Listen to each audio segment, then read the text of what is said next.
Hello and welcome back to the channel. Today I'm going to be flying out the J11 in the simulator game mode, and as you can see I've just merged with an F-15. Now the F-15 is a plane that has a superior thrust to weight ratio to the flanker. It is in my mind better in a dogfight.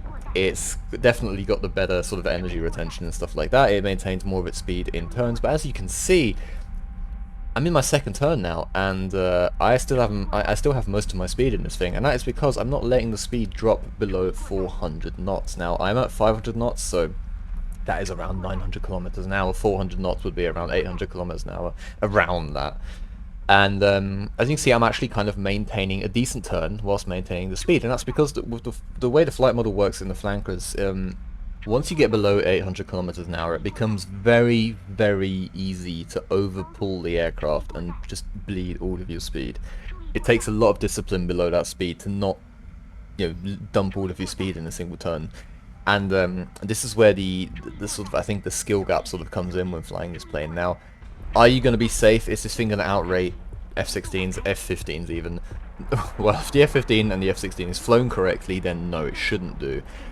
I suspect that this guy in the F-15 was kind of like a mix of him maybe trying out some different things or not really knowing what he was doing, or maybe he's probably just on heavy fuel as well, which does make a huge difference on the F-15, on the flanker as well, by the way. And most of the big planes have huge differences in the different fuel loads that they carry. But you can definitely put up a fight, and if you are someone who is, let's say like above average or whatever at this kind of, this game, you can, in most cases, even if you're fighting some of the best aircraft in the game, actually put up a pretty good fight in this thing.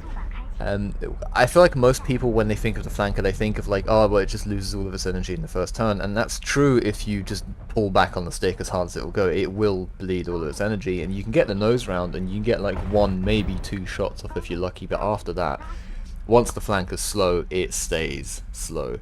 Once you get below 600 kilometers an hour, it is very, very difficult to get that speed back in this thing, just because of the weight that this thing is. I think this is about, correct me if I'm wrong, but I think this is a 16-ton aircraft, and that's the empty weight. So if you carry strap weapons and put a bunch of fuel in it and whatever, that's only getting heavier. And when you lose all the speed in this aircraft and you start getting into, I was actually doing some like duels yesterday with Flax, and he was in the Mirage 2000. So I just wanted to test out like the rate fighting ability of this plane. And what we actually noticed is it has, at slow speed, it has similar sort of nose authority to the Mirage 2000, but when you're slow and you're in, like a rolling scissors or something, the amount of altitude that this thing has to sacrifice in order to have the same sort of nose authority that the Mirage 2000 gets is insane. It's more than twice the amount of the Mirage, which makes sense because the Mirage is like I think it's like an 8-ton aircraft, so it's literally half the weight.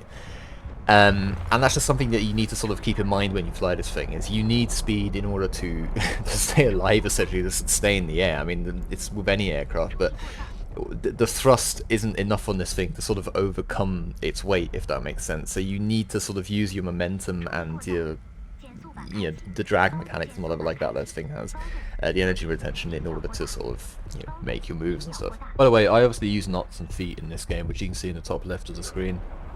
But I don't know if you'll be able to read it with the YouTube compression and stuff like that on the video, but in the actual HUD of the aircraft, so the green writing you see in the cockpit, the top left number, in the top left corner of that HUD, you'll see a number, and that's the speed, and that actually gets read out in kilometers per hour. So if you can read that and you're interested in like what kind of speeds I'm doing at any given point or whatever, and that number tells you in kilometers now, just FYI. Just real quick, the gameplay that you're going to be seeing in the background of this video was all recorded last night. Once a week I try and get together with some people from our Discord server, and we just we have like a little sim night and end up just playing sim together. It generally works out quite well. We use some like teamwork and stuff. There's call outs generally as well. And it's a fun little time, and I try and do this like once a week, like I said. So if you're interested in sort of in that kind of stuff, or just generally just finding some people to play sim with, or just talk to people about sim or whatever, aircraft or whatever, my Discord server is linked in the description. So yeah, if you're interested, we'd love to have you.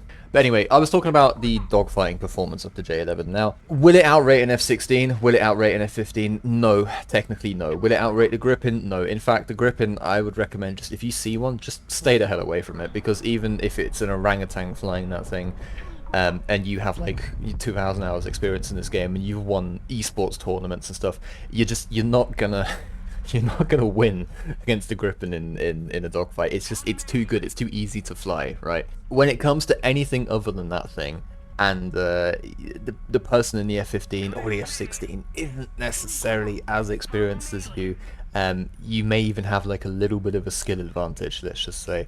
You can definitely make this thing work. It's not like you're playing the SMT or something where you just after one turn you're just a bit of a brick. If you do your job, if you maintain your speed, you stay above those 800 kilometers an hour, you bleed your enemy of speed, get them nice and slow, and then they're just yours to play with. If you're up against an F-16 or an F-15, you are better in the slow speed fight. You have the superior one circle performance, right? Yes, the F-15 will kind of surprise you in a low speed fight. However, you should be careful when you're at low speed anyway, fighting any kind of aircraft, and with the R-73s on your side, those things at close range, at those slow speeds, are basically undodgeable. You do stand a really, really good chance in those kind of scenarios, and you can put your enemy in a really, really tough spot. However, I want to emphasize this. When it comes to dogfighting in the flanker, it is a plane that actually requires skill.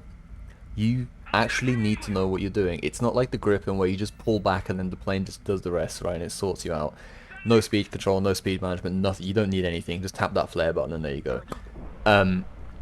With the flanker, you need to actually pay attention. It's actually it really reminds me of flying the F-14 in that sense, because the F-14 is another one of those planes where you really need to you really need to pay attention. You really need to know what you're doing. You need to stick to certain speeds, otherwise you're just the thing just isn't going to work. And the flanker, I think, gives you a little bit more freedom than the F-14, just because it does have that slow speed sort of turning performance that the F-14 doesn't, even though the F-14 is not terrible. You do need to watch what you're doing, and that is just all I'm going to say about it. Now, that's when you're fighting F-15s and F-16s. When you're fighting the Gripen, just honestly just put your controller down or just throw your keyboard away or whatever, because you're not going to win that fight unless the dude's just an absolute, Another plane that will give you some problems though is the Mirage 2000. Now, the Mirage 2000 is a plane that, it doesn't have the best like rate performance or whatever, but it is incredibly light and it has an incredibly tight turn circle at slow speeds. And that thing, even though if you can outrate it, you can bleed it of energy and stuff like that, eventually you are going to, when you're pulling it into the HUD or whatever like that, or you're doing some verticals, eventually you are going to drop below that ideal speed at the flanker. And with the Mirage being as maneuverable as it is, you're not going to be able to get that speed back. And if you are on low speeds, with, like I said, as good as the flanker is at low speeds, the Mirage is better. So when you're fighting a Mirage, whatever you do, try and stay above 800 kilometers an hour, because otherwise you are going to get eaten. And then it's kind of just down to how good the Mirage pilot is of staying out of your guns. And as I was testing this with Flax yesterday, it actually turns out Flax is quite good at that. And I think we ran about 10 fights, and I think I won literally one of them. So it's literally 9 out of 10 times you are going to lose this fight.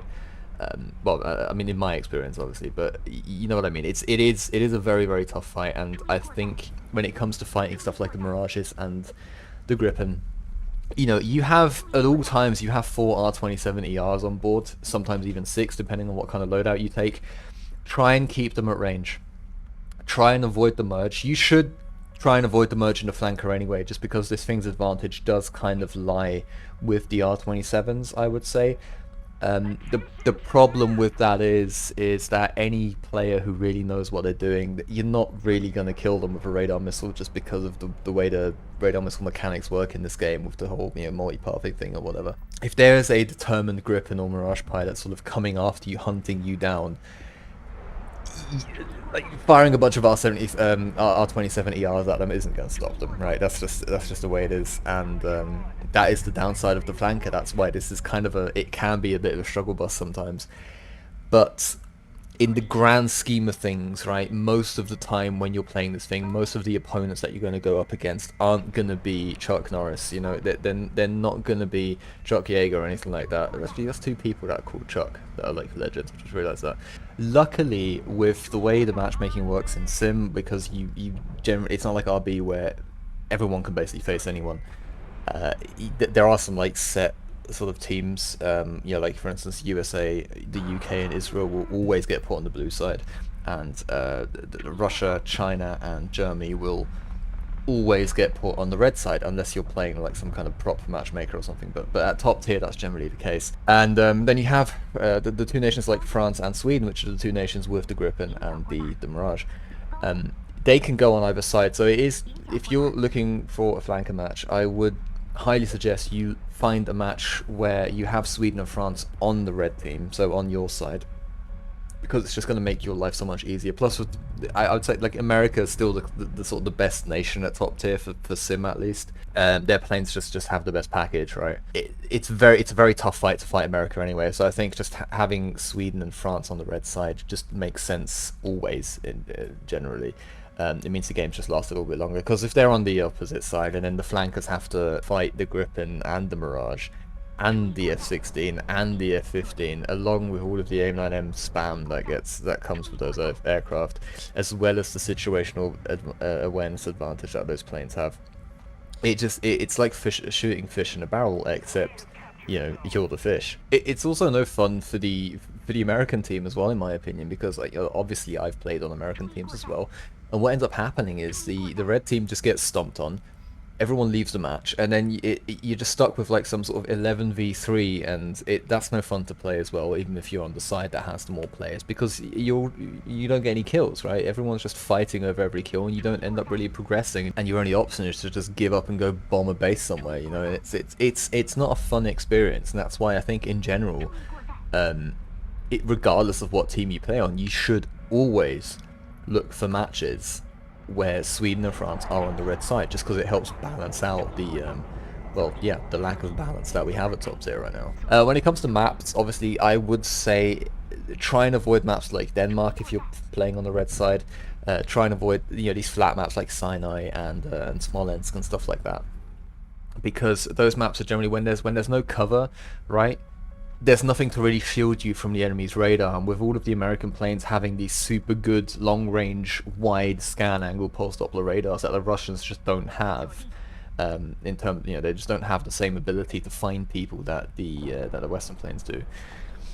It just means like the F-16 spawns on the runway and just sees you like 30 miles over there and just flies directly towards you. So you do rely a little bit on the element of surprise in these kind of aircraft, and maps like Sinai and Denmark and Smolensk and whatever just don't really give you that. If you're looking for matches, try and find maps with terrain. Like I always recommend Afghanistan. Vietnam's a pretty good one. Spain is a really good map that doesn't get played enough in my opinion. Also, as you can see in the footage here, Rocky Canyon isn't necessarily a bad map, I don't think. It's I was a little bit on the fence with it when it first came out. Then I started to like dislike it a little bit, just because I thought it was a little bit too flat. Yes, I know it gets the canyon bit in the middle, but it's still kind of easy to multipath on it. However, I don't know, it's kind of growing on me, and I think it works if you're playing on the red side, because a lot of the map actually takes place at a very high altitude, so it's a little bit like Afghanistan in that sense. The top of the mountain that I'm just kind of flying over right now is, I think, at about 15,000 feet, right? Which I think is about, what's that, 4,000 meters, something like that, 5,000 meters even. That's quite high up in the sky, and if you merge with someone at that kind of altitude, especially if it's an F-16, and all they know is, oh, I need to rate fight, I need to like do one continuous turn and try and bleed my enemy of energy, that becomes a lot harder to do up at altitude. You can still do it, but it becomes, like I said, it's a lot harder to do, and the average sort of War Thunder player isn't really gonna, it catches a lot of people off guard, let's just say, and so they get slow.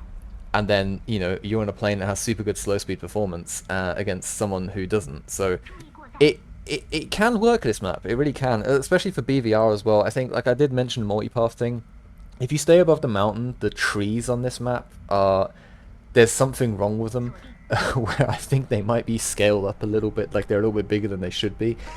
Anyway, it doesn't matter, because it sort of means that you can't hug the ground right quite as closely as you would on other maps, so you can still multipath, of course, but it is just, I think, a little bit harder to do, and like I said, the average player on average just kind of struggles with it a little bit more like they will on Denmark or something. So Rocky Canyon can be a good choice as well if you're looking to play on red side, even on blue side. I think Rocky Canyon is just a pretty alright map. Coming to the end of the video here, so I forgot to mention this. The RWR on this is obviously still the old style RWR. It doesn't give you any new information that we didn't really get beforehand.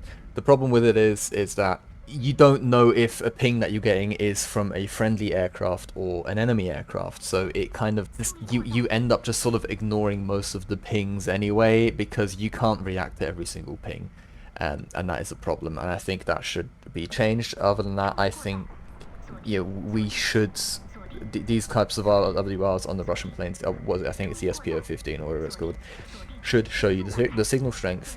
Or in other words, it should tell you the range of the strongest target. So, which the Western planes do tell you, but the Russian planes don't for some reason, even though it was the Russians that kind of were the first to use this kind of technique, right?